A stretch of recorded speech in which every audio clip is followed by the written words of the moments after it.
Welcome to episode 198 of the Hurricane Mike Show, where a lot of breaking news have been going on with the Saints, and a lot of stuff's going on. However, Dad, Atlanta done signed Brian Robinson Jr.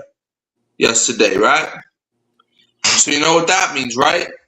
Atlanta is going to give more carries to Brian Robinson, they're going to give him more carries than Bijan Robinson because their names are too similar. Because why, Dad? Because the Atlanta fail camps suck. Yes, they do. And, all right, now let's get into the thick of things. Unfortunately, I was not able to get the banners up. I'm trying something different. We'll see how this goes for this episode. But the Saints last week signed former Vikings running back Ty Chandler. Do you think that this is an official end of the Alvin Kamara era? Like, with us signing Chandler and us having 7 active running backs, do you think it's the end of the Kamara era?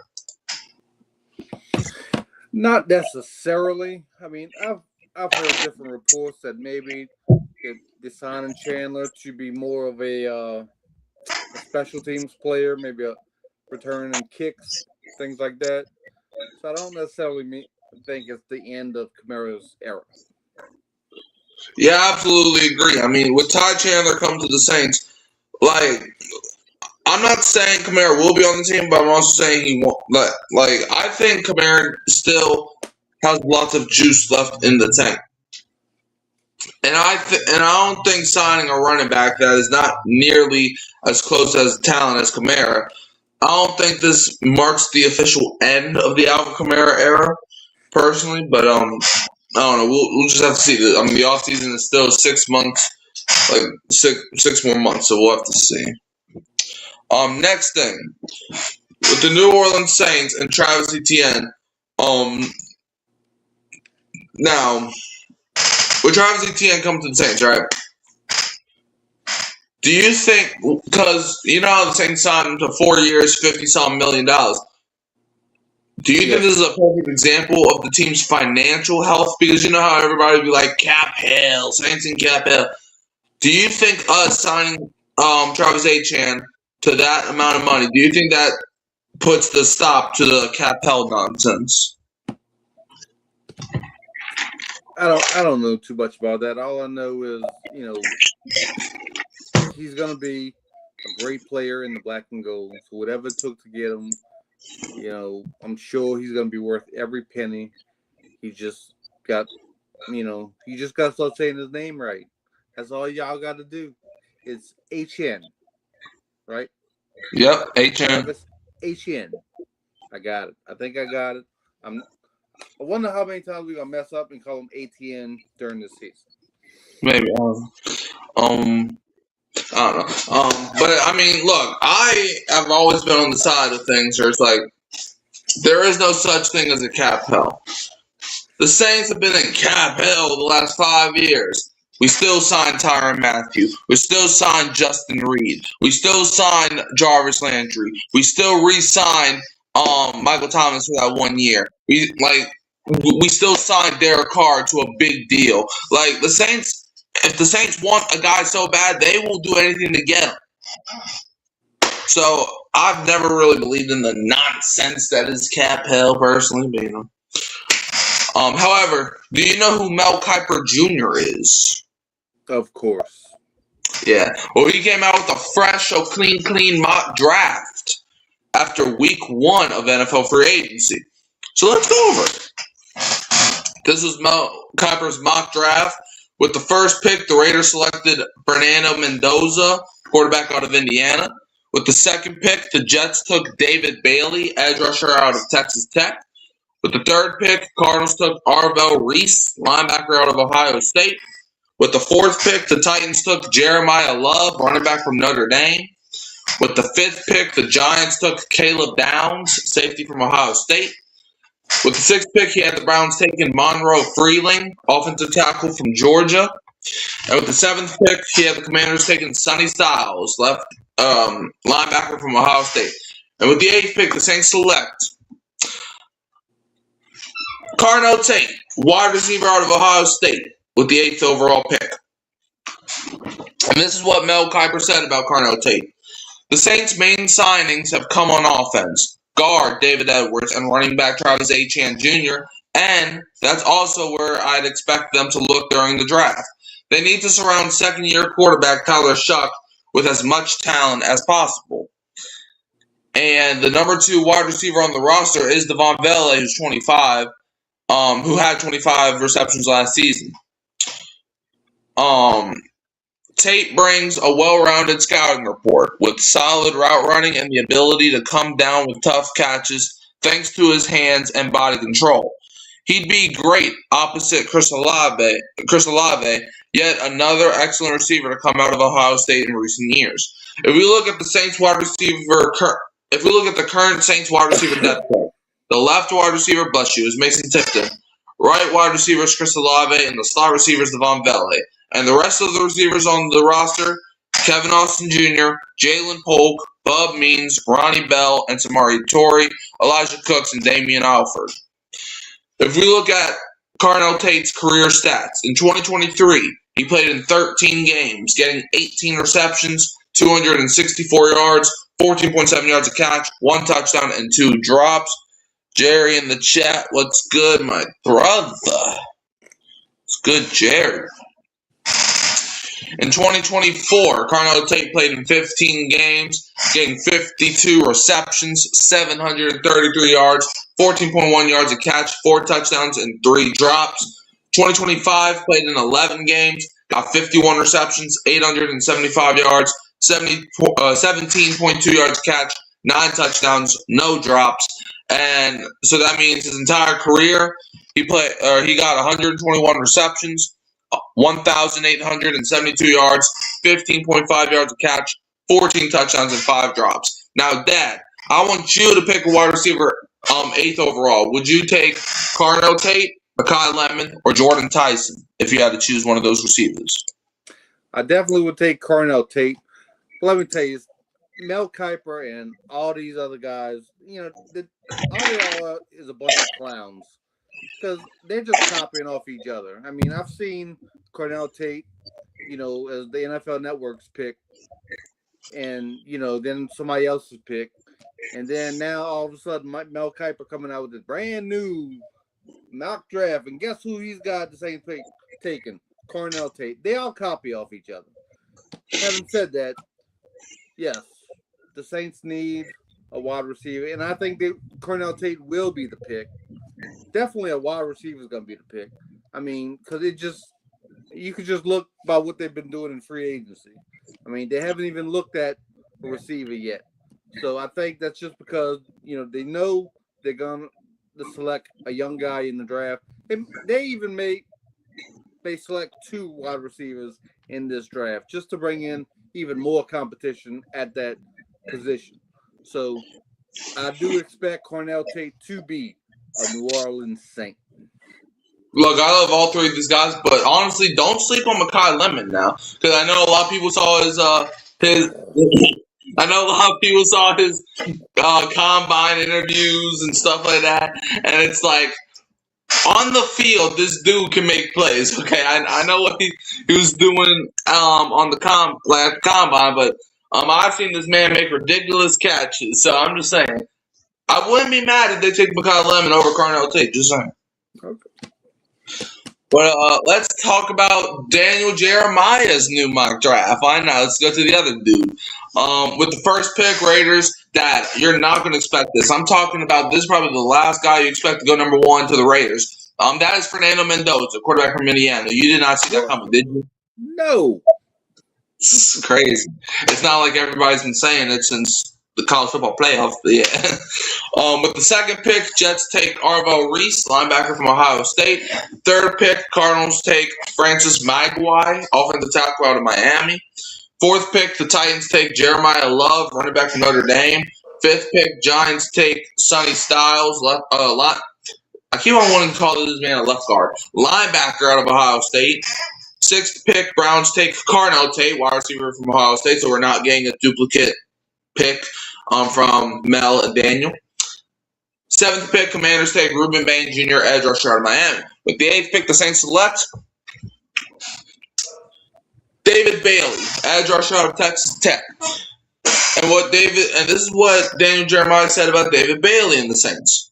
With few young, established pass rushers on the roster, New Orleans could use some fresh legs off the edge. Bailey gives the Saints a true fastball to throw at opposing offenses.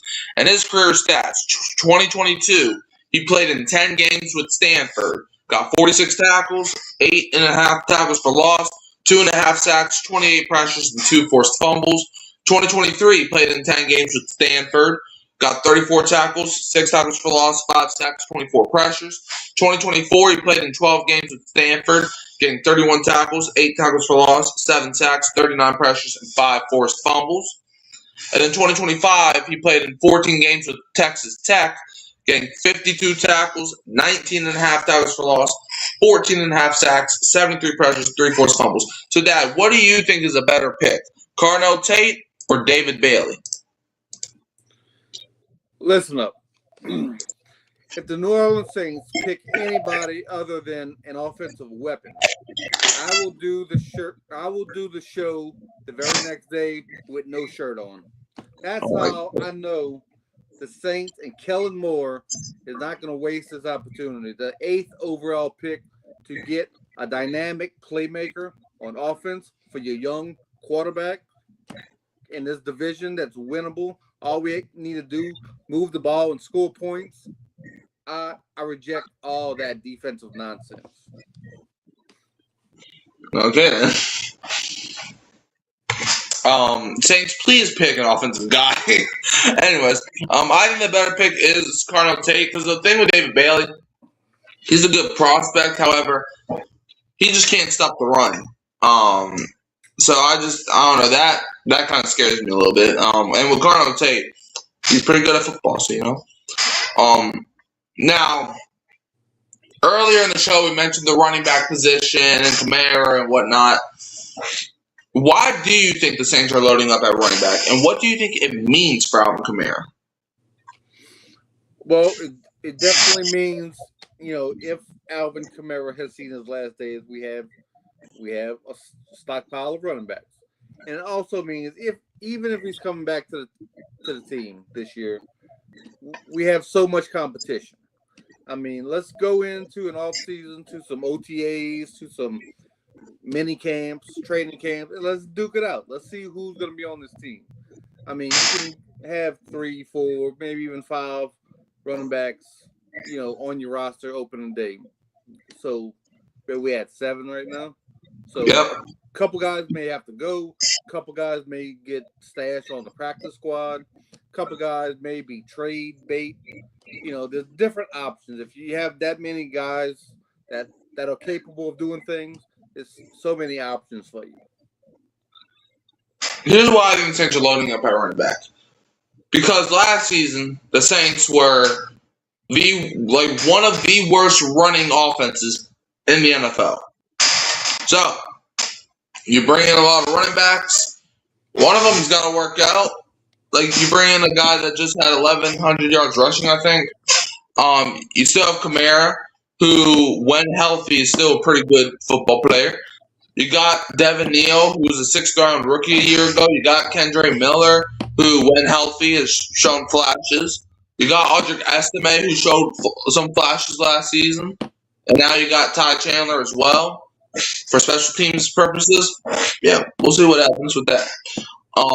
Now, I do want to break down why the Saints could go defense early in the draft, because I understand. Offense, I understand that. But, sometimes we got to dial it back, right?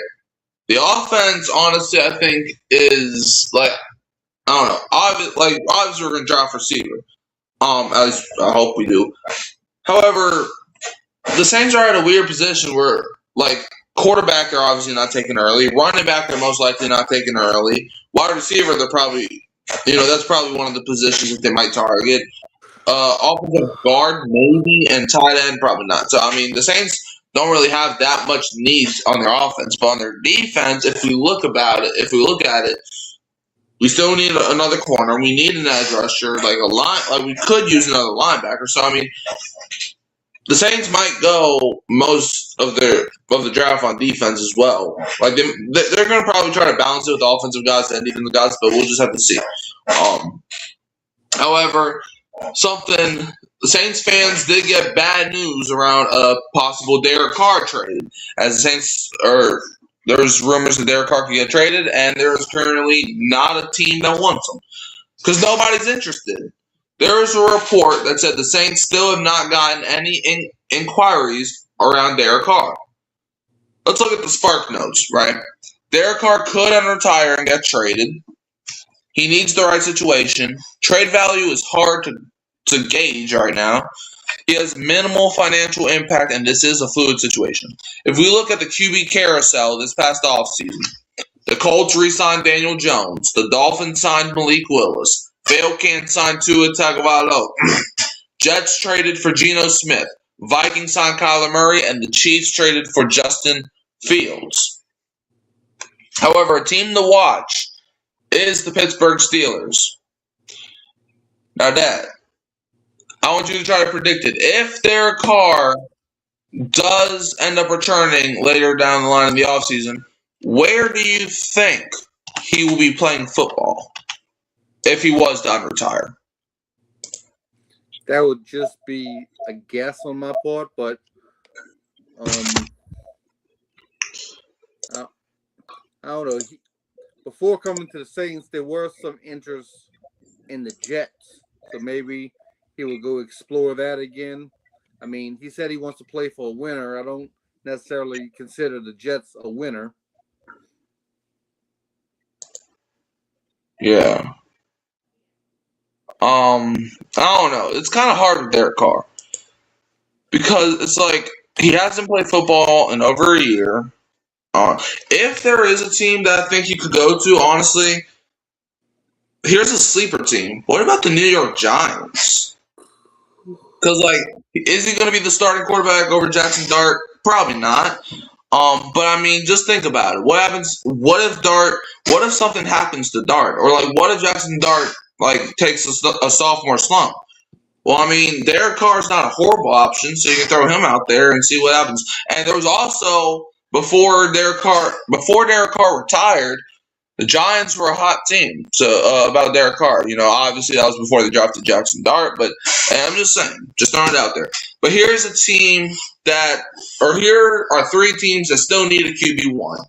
Las Vegas Raiders, Pittsburgh Steelers, and the Arizona Cardinals. Raiders, they're probably going to draft Mendoza, but they did say that they don't want Mendoza playing week 1, but, if you got to have to, then you're going to have to.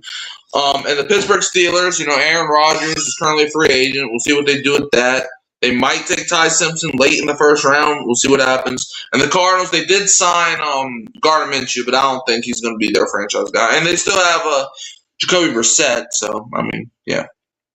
Now, if we look at the top QBs in the NFL draft, Fernando Mendoza out of Indiana, Ty Simpson out of Alabama, Garrett Nussmeier out of LSU, Carson Beck from Miami, and Drew Aller from Penn State. My final thoughts about this whole thing, though, is a Derek Carr trade feels unlikely at this point, but this is a very fluid situation. Like, I wouldn't be surprised, but knowing that, the draft hasn't even happened yet, I don't know. He might have to wait till the season starts to, gather something, but yeah. Anyways, we kind of already. All right, but however, Cameron Jordan, he updated his New Orleans Saints free agency process and outlines his criteria for the 2026 season. And I quote: "This is what Cam Jordan said in order to come back to the Saints. It's not a closed door. However, in order for him to come back, the Saints have to make sense." Basically, what that means is like he's not going to play on a team-friendly deal. He already did that. He doesn't want to do it again. He wants to play on a team-friendly deal, but also a player-friendly deal, if you know what I mean. So yeah, but I have a question for you, Dad. With Cam Jordan leaving, who was the leader of this team, Did the New Orleans Saints finally find their leader in Tyler Shuck? Because Cam Jordan was the leader of this team, but do you think Tyler Shuck can be that vocal leader now for the Saints? I don't know if he'll be a vocal leader. He looks like he's not that kind of dude. He's more of a guy who wants to lead by example and leave the rah-rah speeches to other guys, people with more experience. So I think no is the answer to your question. Yeah, I don't think so either because I just think Tyler Shuck, he kind of, like, for example, Drew Brees was definitely a vocal leader, but he was, like, when you think about Drew Brees, the first thing he did not go to was his words. And that's kind of how Tyler Shuck is. I think Tyler Shuck, I don't know, I think he's just there for the vibes. Like, so if we break down going into year 2 of his NFL career, he had a good year 1. Now things could change, but year 2 should be better. However, if he wants to be like a leader, all power to him. But he's just a guy where he's like he kind of lets Kellen Moore do all that stuff. So it's like with Tyler Shuck, we'll just see how things progress from there. Now let's pivot back to the draft. Should the Saints stay put or make a trade in the draft, Dad? At number 8, or are you talking about down the line? Number 8. I wouldn't. I would just stay there and pick the best player available. So I would not trade down in the draft. Honestly, I would. Because here's why. Like I brought up earlier that the Saints don't really have that many holes, especially on the offensive side of the ball. So you can trade down, get a lot of draft assets for the future, and then you can take best player available at like 11 or 12. So I mean, I think, personally. Anyways, now, Dad, what is your biggest free agency question remaining for the New Orleans Saints? Saints have signed a lot of guys, but what is your number 1 free agency question as free agency continues? I guess who's going to replace Alontae Taylor at that slot nickel cornerback? He made a lot of plays in the passing game and in the running game and pressuring the quarterback. So that's a lot to lose right there. So is Hugo Amadi that guy? Or is another guy on the roster that guy? Or do we have to draft somebody or sign somebody in free agency? That's a big question I have. My biggest free agency question is, like, what are we going to do with Cam Jordan? Now the question is obviously, pretty self-explanatory, but it's like the Saints have to make a decision now because that either you sign Cam Jordan or you don't. Okay? Because we got to know going into the draft, are we going to need an edge rusher to replace Cam Jordan? That's my thing. Now the Saints could target DB in free agency or the draft because last weekend we kind of broke this down last week as well, but there was a Saints DB suspension reported as DB Beanie Bishop was suspended for the first 3 games of the 2026 NFL season. We obviously don't know who those games will be against. The schedule have not came out. All we know about the Saints schedules that we're playing the Browns in Week 7 in Paris. That's all we know. Now, do you well, hold on. So basically, for those that are wondering, Beanie Bishop was suspended for violating the league's substance abuse policy. So yeah, do you have anything to say on this situation? My head's kind of cold. I wish I had my beanie right now. That's it. Okay. All right. Anyways, now you kind of already passively you kind of already passed on this, but I'm gonna ask you anyway. Should the Saints draft Mansour Delane at 8 as New Orleans hosts the top cornerback prospect at LSU's Friday? Should they do it? I think I'm gonna punt on that one. I want like you said, we've said this before. I want offensive weapons at number 8.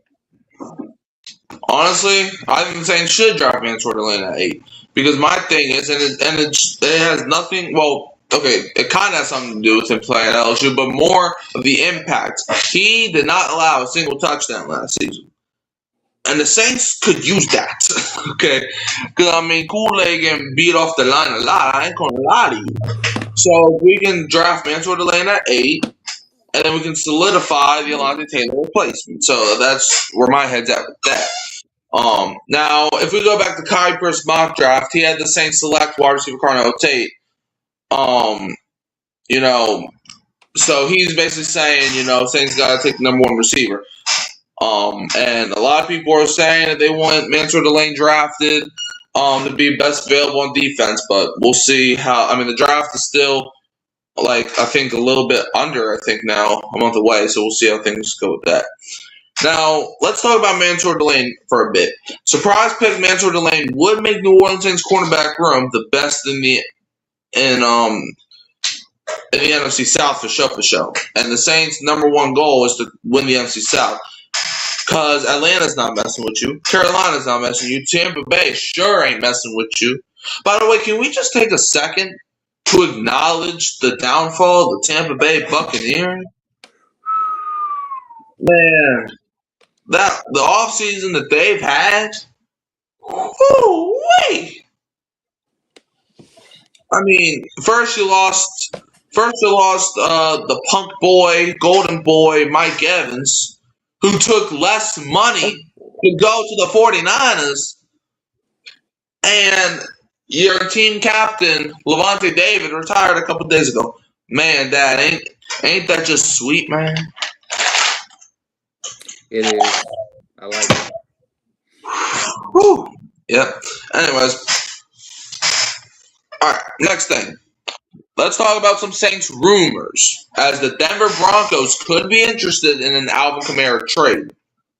Adam Schefter said, with the Saints reaching, and I quote, with the Saints reaching agreement today with running back Travis Etienne, there now are questions around the league about whether running back Alvin Kamara will be moving on from New Orleans and whether the Saints would be willing to trade him.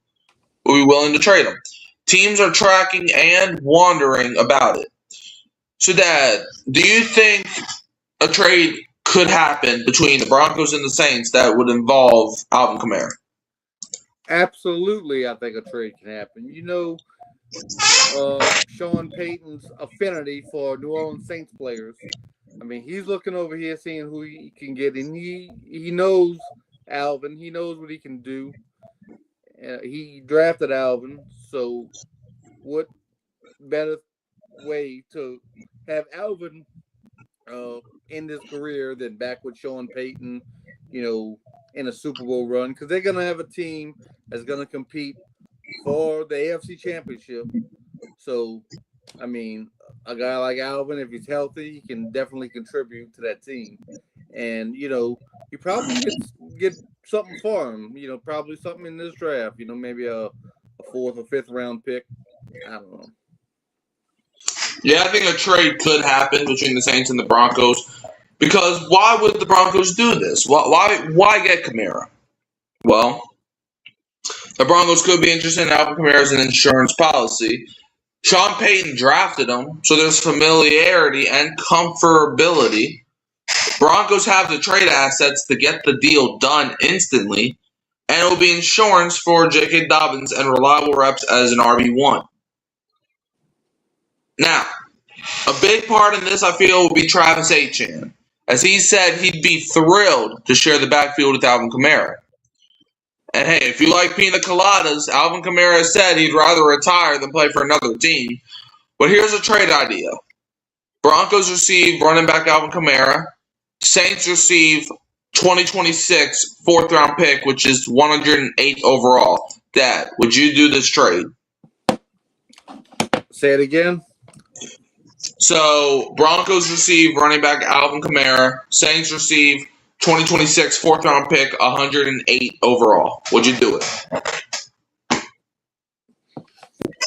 What round is it in? 4th round. 4th round, yeah, I would definitely do that pick. Do that deal. Yes.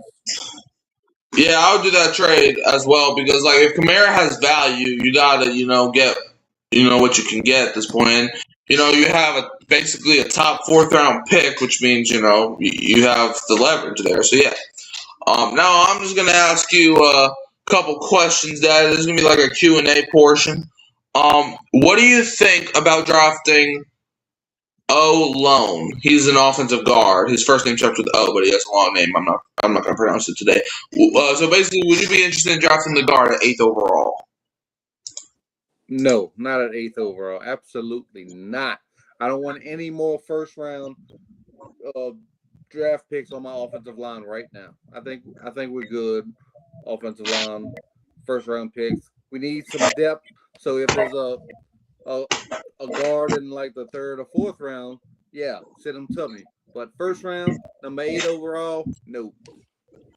All I gotta say is over my dead body. Okay, next thing. I love the guy, but do you think the Saints could get a new kicker? And what guy am I talking about? I'm talking about Charlie Smythe. Do you think the Saints could get a new kicker to compete with Smythe? Yeah, I think they'll definitely have more than Charlie Smythe, in training camp. So, I mean, they're not gonna draft a guy. They may get a guy, in after the draft, like a undrafted free agent to add to the roster for now. But they're not gonna draft a guy. I don't think they'll sign a guy in free agency right now. But don't sleep on getting a kicker in undrafted free agency. I don't think the Saints are going to add kicker, personally. I think they saw what Charlie Smythe did last season, and I think they're going to be fine with it, personally, but we'll see.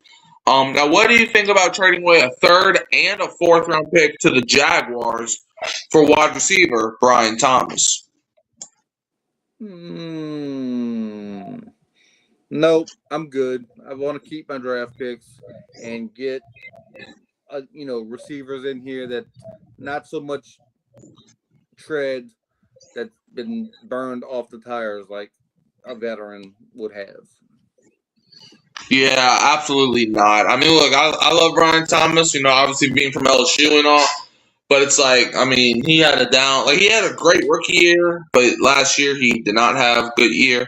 And trading away 2 draft picks and one of them being in day 2 is like, no. Like, we can draft somebody that could end up being better than Brian Thomas, so it's like, no. I'm good on that. Now, with the Travis Etienne Jr. signing, are the Saints still going after Jeremiah Love at 8th overall? Do you think that that's still a possibility? Well, by all reports, it looks like Love probably won't even be on the board by then. But if he was on the board, I'd probably punt on that situation right now because we got Travis Etienne and the 7 running backs in the room and a very thin wide receiver room. So I think I'm punting on that right now. Honestly, if he is available at 8, I could low-key see Travis Etienne or Jeremiah Love still being in play for the Saints. Because, I mean, if we draft Love, then that means Kamara's trade market will be through the roof. So, I mean, it could still happen. Does the Caleb Downs injury concern you at all? What's his injury? I'm about to look that up right now. I don't know. He suffered an injury, I think, around the combine or whatever. And a lot of people are saying he could end up falling or whatever. Let's see. His injury. Apparently, it's a potential degenerative ACL. ACL. So, apparently something's wrong with his ACL. Does that concern you? Yes, because,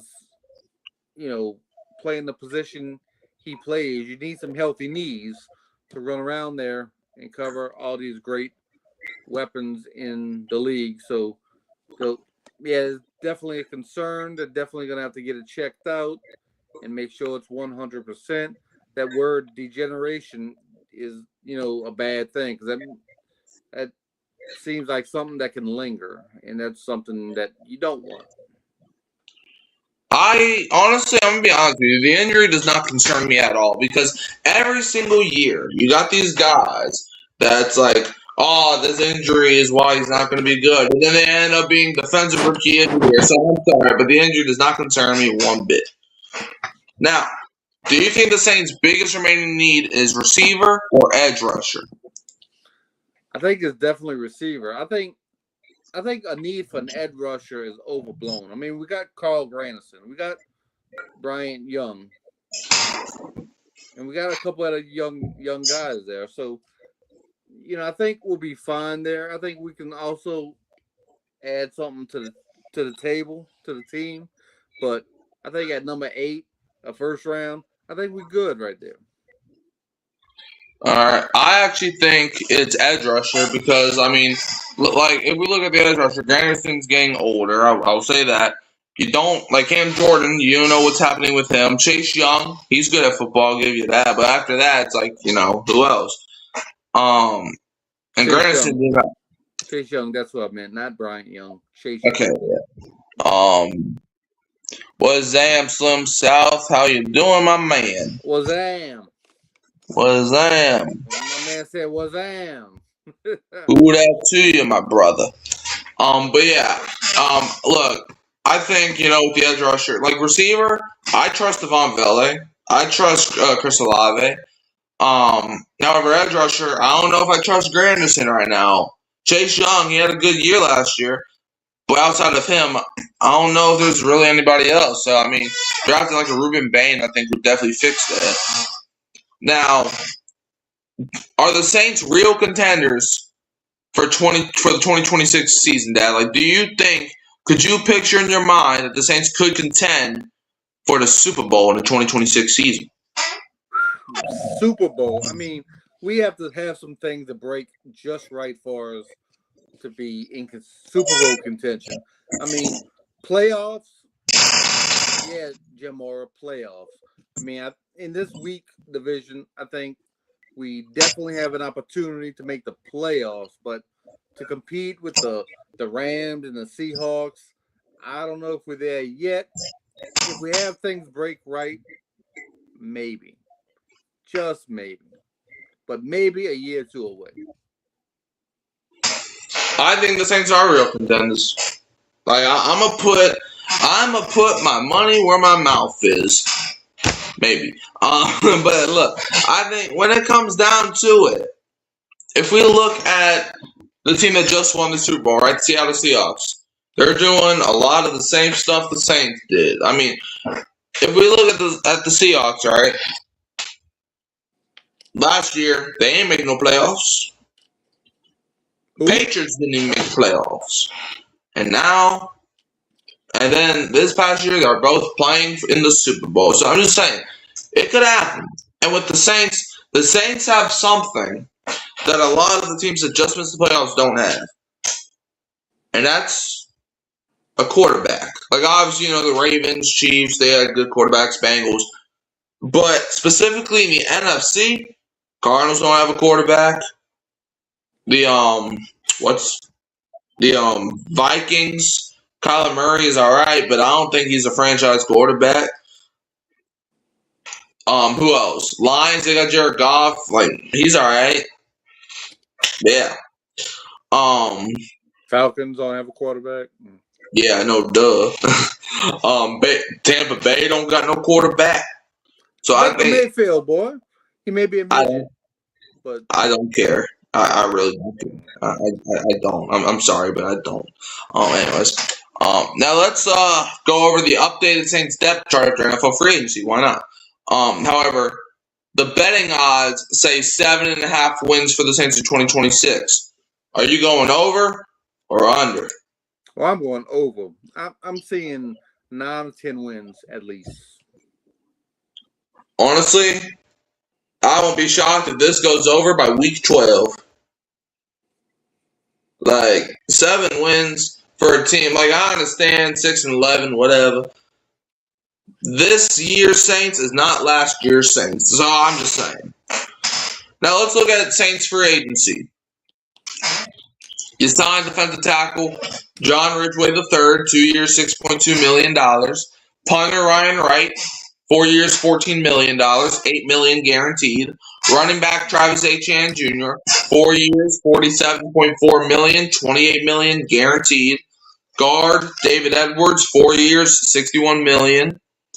Tight end Noah Fant, 2 years, $8.75 million, $4.5 million guaranteed. Linebacker Caden Ellis, 3 years, $33 million, $23 million guaranteed. Running back Ty Chandler, full details are to be announced. And guard Dylan Radunch, 2 years, $6.9 million and $3.6 million guaranteed. And quarterback Zach Wilson, that was signed yesterday, that we'll get to later in the show, signed him to a 1-year deal. So if we look at the Saints depth chart. All right, QB depth chart. QB1 is Tyler Shuck. QB2 is Spencer Rattler. And QB3 is Zach Wilson. Running back. RB1 is Travis Etienne. RB2, Alvin Kamara. RB3, Kendra Miller. RB4, Devin Neal. Then it's Audric Estime, Evan Hull, and Ty Chandler. Saints wide receiver depth chart. Left wide receiver is Mason Tipton. Right wide receiver is Chris Olave. And your slot receiver is Devon Vele. Then you have Kevin Austin Jr., Jalen Polk, Bub Means, Ronnie Bell, Samari Torrey, Trey Palmer, Elijah Cooks, and Damian Alford. And if we look at some of the wide receiver draft targets, Carnell Tate out of Ohio State, Mekhi Lemon out of USC, Jordan Tyson out of Arizona State, Chris Bell from Louisville, and Omar Cooper Jr. from Indiana. If we look at the Saints tight end depth chart, tight end 1 is Juwan Johnson. Then it goes Noah Fant, Maliki Matavo, Zaire Mitchell-Payton, and Trayton Welch. Saints offensive line depth chart. Left tackle, it's Calvin Banks Jr. and Blake Wesley. Left guard, David Edwards, Dylan Radunz, and Eaton Kitty. Center is Eric McCoy and Torrisi Simpkins III. Right guard, Cesar Ruiz, Nick Saldivari, and Will Sherman. And right tackle is Talise Fuaga, Asim Richards, and Xavier Truss. Now, if we look at the Saints' 5-man front, at edge, you got Chase Young, Carl Granderson, Fadil Diggs, and Miles Cole. Defensive end, you got Brian Brzee, Vernon Brofton, and Chris Rumpf II. At nose tackle, you got Devon Godchow, John Ridgway III, and Keziah Izzard. And at defensive tackle, you got Nathan Shepard and Christian Boyd. If we look at the Saints' inside linebacker depth chart, the middle linebacker, you got Caden Ellis, Danny Stutzman, and Jalen Ford. Weak side linebacker, I think that's what the W stands for. Could be wrong there. But you got Pete Warner and Isaiah Stallbird. And the Saints cornerback depth chart, left corner is Quincy Riley. Right corner is Clay McKinstry. We still don't know who our nickelback is going to be.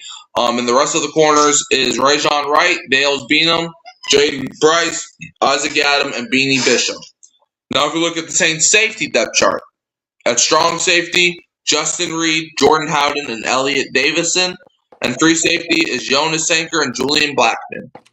The Saints special teams depth chart. Punter is Ryan Wright. Kicker is Charlie Smythe. Long snapper is Zach Wood.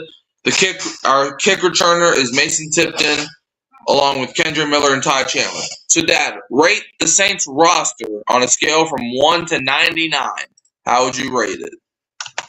99 being good.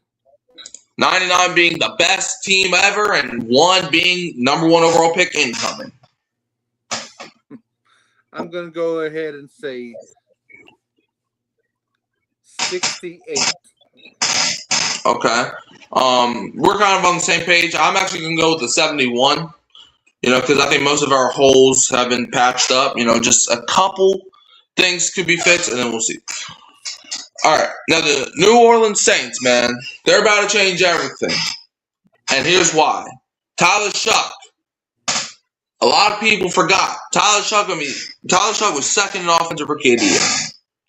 And he's playing with Travis Etienne now. He's playing with Chris Olave. Noah Fant with this team. Caden Ellis is on the defense, man. I'm telling you, the Saints are about to change everything. But Dad, with DeMario Davis leaving for the Jets and Cam Jordan still being a free agent, who is the next defensive leader for the Saints? Like, who do you think can replace what those two players did? Who do you think is the next defensive leader for the Saints? I like Caden Ellis to step up and be that leader. I mean, already he plays a leadership position. I mean, the middle linebacker is kind of like that quarterback of the defense. So I think, he's got the experience now with a couple other teams. He's been around now. and I think he'll step right into those shoes and be our leader this year. I'm gonna go with Chase Young. I think Chase Young is going to take that step up, because he's going to be like, okay, Cam Jordan left. I got to be that vocal leader of the defense now, and I think it's going to be Chase Young. Because he was developing leadership towards the end of the season, so I think it's going to be Chase Young. Now, Dad, do you think Saints head coach Kellen Moore could be a Coach of the Year candidate in 2026? If he has his team in the playoffs, I think he'll be in the discussion. But, he can't just be like the teams from the NFC South last couple of years that backed into the playoffs pretty much. You really have to go out and really put this division away early, like you were saying, like by week 12, like have a stranglehold on this division. Then people will start giving Kellen Moore the respect he deserves. Yeah, man. I think when it comes down to it, I think he will be a Coach of the Year candidate. Because if you think about it, Kellen Moore or most of the Coach of the Year winners usually take a team that missed the playoffs a year ago and then got them to compete to make the playoffs. Like Brian Daboll won it a few years ago. You had this past year, it was Mike Vrabel taking over the Patriots. Ben Johnson was a candidate this year. It's like, the Saints have all these coaches. I think the Saints have I think they have a great shot to get their Coach of the Year winner in Kellen Moore. Now, Alvin Kamara's uncertain future. Now, Dad, if someone had a gun to your head and you had to predict it, and if you predicted it right, you get to live. Will he stay, leave, or do you think he will retire? Call it quits. Who's that? Alvin Kamara. Do you think he's going to stay, leave, or call it quits? I think he's going to stay. I think there's a lot of money on the table. He don't want to leave on the table. I think he's going to stay and ride it out. Just compete for a spot. And if he's one of the best 4 or 5 running backs still on this team, he'll stay. All right, I think he's going to leave. I think, the Saints are going to try to move in a different direction personally, but yeah, we'll see. The Saints re-signed a defensive end this past week as they re-signed Chris Rumph. How you feel about it? Chris Rumph. I don't know. That does move the needle with me, but come on back, add some depth to this team. I'm all good with that. Yeah. Well, the Saints have re-signed defensive end Chris Rumph to a 1-year deal. Welcome back. He's a 5-year veteran. Joined the Saints last season after they hired Brandon Staley as DC. He played all 17 games in a rotational role. Also contributed on special teams with 14 stops. He posted career highs in tackles and tackles for loss in 2025. Chris Rumph II in 2025 played in 17 games. He got 47 tackles, 3 tackles for loss, 2 sacks, and 1 forced fumble. So if you look at the Saints' 5-man front, edge is Chase Young, Carl Granderson, Fadil Diggs, and Miles Cole. Defensive end is Brian Brzee, Vernon Brofton, and Chris Rumph. Nose tackle, Devon Godchow, John Ridgway III, and Keziah Izzard. And defensive tackle is Nathan Shepard and Christian Boyd. And if we look at some free agent targets at the edge position, got Joey Bosa at the age of 30, Jadeveon Clowney, age of 33, Cameron Jordan, age of 36, and Dante Fowler Jr., age of 31. Look, I'd love to bring back Cam Jordan. I love to bring back Cam Jordan, but I understand if he leaves, business is business. And some Cam Jordan updates, he has 3 options. His contract voided. The Saints are in the mix. He wants to be valued, and he wants a rotation opportunity. Catherine Terrell, and I quote, this is what she said about Cam Jordan. The window hasn't shut for the Saints to re-sign Jordan, their franchise sack leader, as negotiations remain ongoing there. But if Jordan doesn't return, then the Saints probably will be looking to add to their pass rush rotation. So, Dad, should the Saints bring back Cam Jordan, yes or no? I would say no. I would say his time in New Orleans is coming to an end. That's my prediction. I don't know that to be true, but I think us losing people like Cam Jordan and even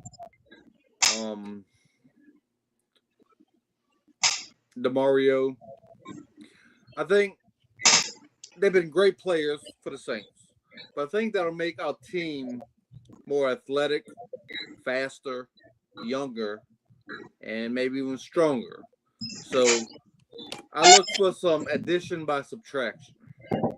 Okay. I think the Saints should bring back Cam Jordan because I think that veteran leadership could still be useful if we do bring some young pieces. But we'll have to see what happens with that. However, let's talk about a draft target, Ruben Bain Jr. He's 6'3", 275 pounds from Miami, Florida. In 2025, he had 37 tackles, 4.5 sacks, and 1 forced fumble. My final thoughts on this situation is the Saints have closed a lot of chapters this offseason.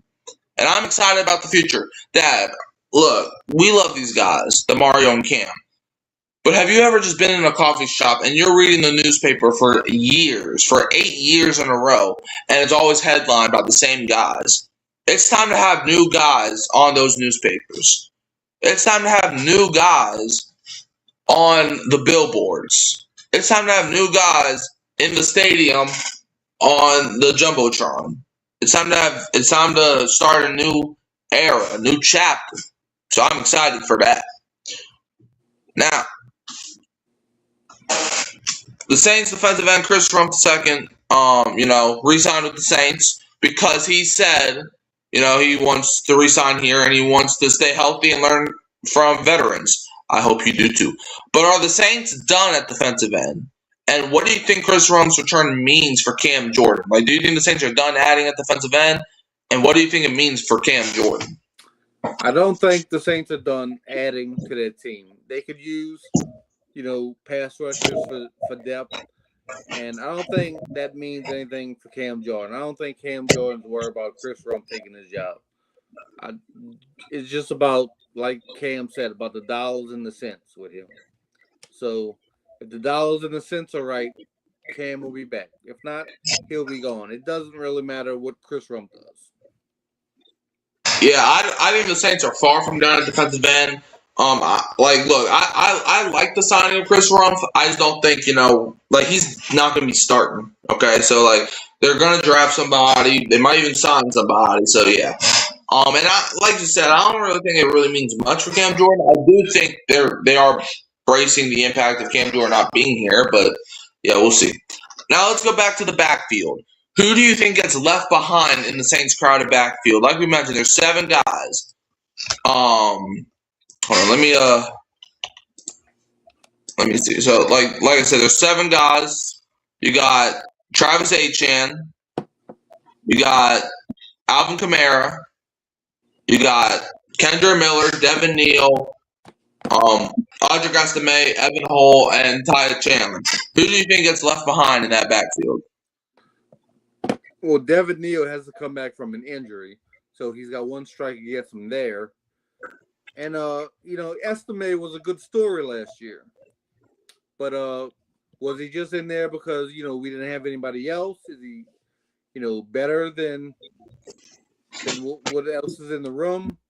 So look for Estime to have a tough time making this squad. And Kendrick Miller is a dark horse. He might, be in a fight for his job as well. I'm going to go with Ty Chandler. I think he's going to be more of a special teams guy more than a running back guy. But yeah, we'll just have to see about that. Now, Dad, this is a personal question. Would you still be a Saints fan if they relocated? It's probably not going to happen, and I hope it never happens. But let's just say if the Saints were to pack their bags overnight and leave New Orleans, would you still be a fan of the Saints? I don't know. That's a tough question. I don't know how I would feel about that. But, today's day and age, you can watch a team, every week. And like back in the olden days, if you was a fan of a Saints or Rams or whatever, if you go to another part of the country, you can't watch your team play.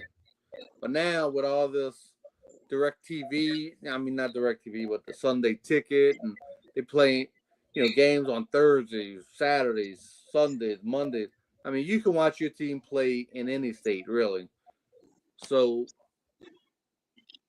but I think I'd be a little butthurt though. So I might pick another team if they move.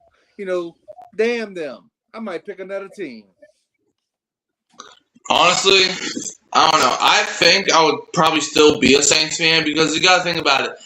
I've been rooting for this team all my life, okay? And just, like, I understand, betrayal or whatever, but, I mean, I don't think I'll be able to find in my heart to just not root for the Saints. It's like, because I've been rooting for the Saints all my life. I would get used to it. So it's like I've gotten used to it. So I think I would probably still be a Saints fan if they were to relocate. But yeah. Dude, and it almost happened. I don't know. I think we talked about this before, but they almost became the Jacksonville Saints. Yeah. In 1984. Almost. But Tom Benson bought them and kept them in New Orleans. And Tom Benson was a hero. And the rest is history. Yeah, and with the Saints, they did sign a 10-year lease, which means that they have to be in New Orleans until 2035. And even then, Gail Benson, if she ends up selling the team eventually, she's gonna put some type of clause in the contract that says the Saints can't leave New Orleans. Okay, that's the type of person she is. So yeah, we'll see what happens with that. Yeah.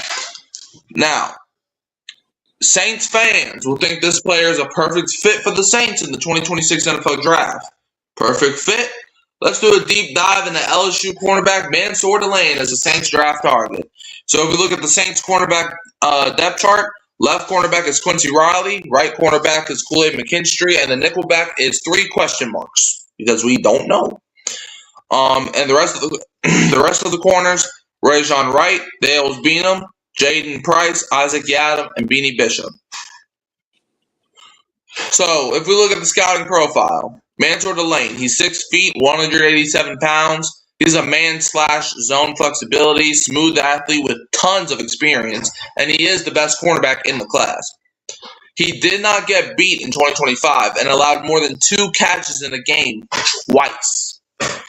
Mansoor Delane in 2025, 358 coverage snaps. He allowed 13 catches on 35 targets, 7 first downs allowed, didn't allow multiple catches to one player, 0 touchdowns, and 0 penalties. Mansoor Delane 2025 coverage stats, he played in 11 games, gave up a 40 completion percentage, 165 yards, 13 PBUs, 2 interceptions, a 31.3 quarterback rating. So, now, why draft Delane? Well, the Saints have a need at cornerback. This drastically improves depth. He's a physical, versatile, and dominant. And he takes pride in run defense, and he's the best cornerback in the draft class. And here's a stat. This is a fun fact, stat type of thing.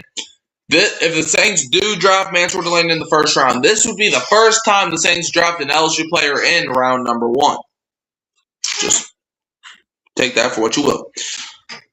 Now, the New Orleans Saints spending spree in 2026, more than a one-year miracle, as they have $76 million to start the 2027 free agency. So that if you thought the Saints spent a lot of money this year, they're going to spend a lot more next year, and probably the year after that. So are you just happy that the Saints are we're finally done with the cap hell nonsense, man? I guess so. I mean, Mickey Loomis is good at manipulating the cat year after year. I mean, we're always signing people. We're always getting under the cap. So, I mean, I wasn't really concerned with it. But if you say we're in a better position, then we're in a better position. Yeah. However, how does Mansoor Delane change everything for the Saints in the NFL draft? Well, if they draft him at 8th overall, you get a good cornerback. Okay, moving on. Chris Olave's. Do you think Chris Olave's payday is coming soon? Because JSN, Seahawks wide receiver, just signed a few days ago the richest wide receiver contract in NFL history. Like that saying is like so overrated. It's like, man, everybody's signing to be the richest. It's like, Good. Okay, whatever. But yeah, what do you think JSN's record contract means for the Saints when it comes to Chris Olave's payday? I think Chris is going to get paid regardless. Is it going to be that much? Probably not. I mean, he's not a Super Bowl champion like the other guy is. So, but his payday is coming soon. I mean, they're going to have to pay him. He's the number one wide receiver here. And, yeah, so he doesn't have anything to worry about. He's going to get paid. Yeah, I think Chris Olave. I think his payday will have to wait though. I think the Saints are going to try to do some more stuff, but we'll see how things go. The Saints bolster their defense in Todd McShay's latest NFL mock draft. Todd McShay, mock draft 3.0. Raiders with the first pick take Fernando Mendoza, quarterback from Indiana. Second pick, Jets take Arvell Reese, edge from Ohio State. Third pick, Cardinals take Francis Magui, offensive tackle from Miami. Fourth pick, the Titans take Ruben Bain Jr., edge from Miami. Fifth pick, Giants take Jeremiah Love, running back from Notre Dame. Sixth pick, Browns take Carnell Tate, wide receiver from Ohio State. Seventh pick, Commanders take Sonny Styles, linebacker from Ohio State. And with the eighth pick, the New Orleans Saints select. Well, Dad, who do you think he had the Saints taking? Do you think he had them taking David Bailey, edge from Texas Tech, Caleb Downs, safety from Ohio State, Mansour Delane, cornerback from LSU, or Mekhi Lemon, wide receiver from USC? Who do you think he had them taking? I'm going to go with the safety Downs. All right, let's see if you were right. Todd McShay had the Saints selecting David Bailey, edge, out of Texas Tech, 8th overall. Todd McShay said this on David Bailey. If Bailey's available, I think he's the pick here. NFL teams covet guys who get home with pass rushers, and there's no more proven commodity in that regard than Bailey. Last year, he led the nation with 14.5 sacks, was second nationally with 19.5 tackles for loss, and had a pass rush win weight of 21.6%, which is second in the class behind Ruben Bain Jr. at 23.5%. His career, 2022, he played 10 games with Stanford, got 46 tackles, 8.5 tackles for loss, 2.5 sacks, 28 pressures, and 2 forced fumbles. 2023, he played in 10 games with Stanford, 34 tackles, 6 tackles for loss, 5 sacks, 24 pressures. 2024, played in 12 games with Stanford, got 31 tackles, 8 tackles for loss, 7 sacks, 39 pressures, 5 forced fumbles. And 2025, he played in 14 games with Texas Tech. Got 52 tackles, 19.5 tackles for loss, 14.5 sacks, 73 pressures, and 3 forced fumbles. David Bailey is a great pass rusher, but struggled versus run. Todd McShay also had this to say on David Bailey. He's not a perfect prospect, though. The questions about Bailey's run defense are legitimate. He has a linear build, gets pushed around at the point of attack too easily at times, and doesn't play with ideal gap discipline. But there's enough upside to justify the selection. Let's look at the Saints versus the run in 2025. Opponents' yards per rush was 4.0, which was 7th in the league. Opponents' rush yards per game was 120.6, which was 19th in the league. Opponents' rushing touchdowns per game was 0.7, which was 7th in the NFL. And let's look at the possible D-line if they do draft David Bailey. At edge, you got Chase Young and David Bailey. Defensive tackle, Brian Brzee and Nathan Shepard, and your nose tackle was Devon Godchaux. Todd McShay also had this to say about David Bailey. While getting quarterback Tyler Shough, a young playmaker on the perimeter opposite Chris Olave, is a priority, it will have to wait until round 2, when there should be plenty of options available from an exceptionally deep wide receiver class. So, Dad, rate David Bailey as a prospect from 1 to 99. 99 being the best prospect of all time, 1 being he might not even be on the team in 2 years. I'm going to give it a 57. All right, I'm going to give it a 62. Now, Dad, as you being a Saints fan, what is your 2026 NFL Draft big board? The big board? Yeah, who's top 5 guys that you would want? Top 5 guys that I would want, or that I just think is going to go top 5? Like the guys, like if the Saints had the 8th overall pick and these guys are available, who would you want? Gotcha. In that order. Cornell Tate. All right. Then I guess we can go Lemon, number 2. Okay. Then give me Jeremiah Love, number 3. Okay. It's got to be an offensive weapon. You see where I'm going with this. Yeah.